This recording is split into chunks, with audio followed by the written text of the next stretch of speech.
घने जंगल के बीच एक बड़ा बरगद का पेड़ था। उसी पेड़ पर एक बंदर रहता था जिसका नाम था मोंटू। मोंटू बहुत आलसी था। जंगल के बाकी जानवर सुबह जल्दी उठकर अपना काम करते थे, लेकिन मोंटू दिन भर पेड़ की डाल पर लेटा रहता।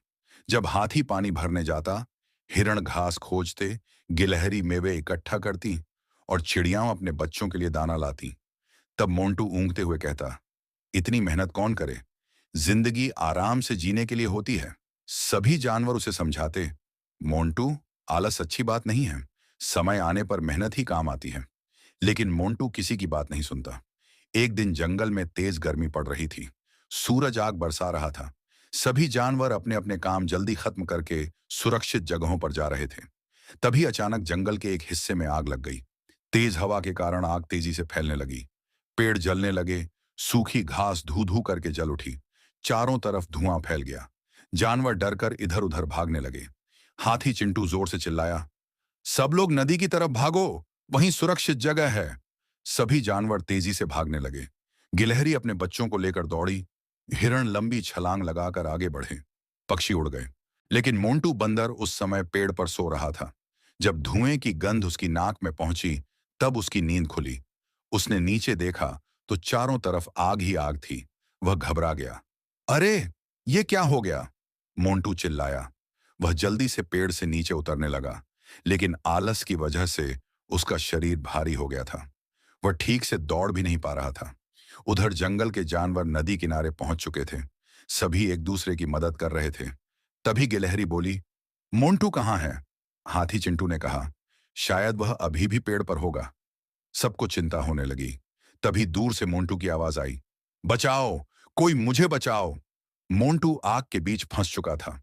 वह डर के मारे कांप रहा था। आग उसके पेड़ तक पहुंच चुकी थी। हाथी चिंटू ने तुरंत अपनी सूंड में पानी भरा और आग पर डालना शुरू किया। पक्षियों ने ऊपर उड़कर रास्ता देखा। हिरणों ने जल्दी से सुरक्षित रास्ता खोजा। लेकिन मोंटू इतना घबरा गया था कि ठीक से कूद भी नहीं पा रहा था। वह बार बार फिसल रहा था। तभी एक बूढ़ा कछुआ धीरे धीरे वहां पहुंचा। उसने शांत आवाज में कहा, डरने से कुछ नहीं होगा, हिम्मत रखो। मोंटू रोते हुए बोला, मैं मर जाऊंगा, मुझे बचा लो। कछुए ने कहा, अगर तुमने पहले मेहनत की होती, शरीर मजबूत बनाया होता, तो आज इतनी परेशानी नहीं होती। मोंटू को अपनी गलती समझ आने लगी। उधर हाथी चिंटू और बाकी जानवरों ने मिलकर आग के बीच एक छोटा रास्ता बना दिया। चिंटू चिल्लाया, मोंटू, जल्दी से छलांग लगाओ। मोंटू ने डरते डरते आंखें बंद की और बड़ी छलांग लगा दी। वह सीधे एक झाड़ी में गिरा। हिरणों ने उसे उठाया और सब मिलकर नदी की तरफ भागे। थोड़ी देर बाद सभी जानवर सुरक्षित नदी किनारे पहुंच गए। जंगल का एक बड़ा हिस्सा जल चुका था। सभी दुखी थे। मोंटू चुपचाप बैठा था। उसकी आंखों में आंसू थे। गिलहरी ने पूछा, अब क्या हुआ? मोंटू धीरे से बोला, आज मेरी जान आप सबने बचाई है। अगर मैं हमेशा आलस न करता, तो शायद मैं खुद को बचा पाता।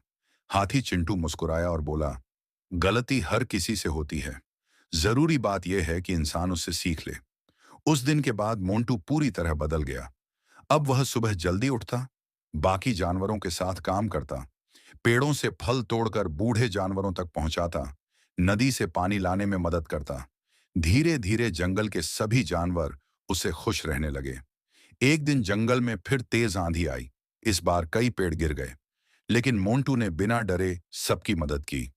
उसने छोटे जानवरों को सुरक्षित जगह पहुंचाया और बच्चों को पेड़ों से नीचे उतारा। अब सभी जानवर उसकी तारीफ करने लगे। बूढ़ा कछुआ मुस्कुराकर बोला, देखा मोंटू, मेहनत और जिम्मेदारी इंसान को मजबूत बनाती है।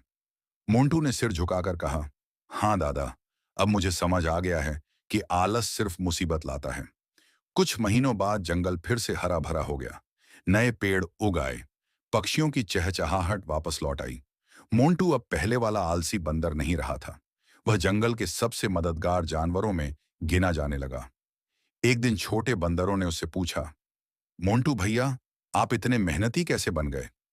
मोंटू मुस्कुराया और बोला, जब जिंदगी हमें सबक सिखाती है, तब इंसान बदल जाता है।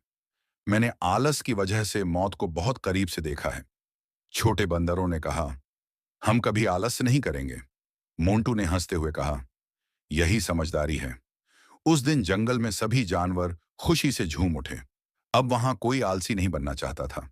कहानी से सीख आलस इंसान का सबसे बड़ा दुश्मन होता है। मेहनत, जिम्मेदारी और समय पर काम करना ही हमें मुश्किल समय में मजबूत बनाता है।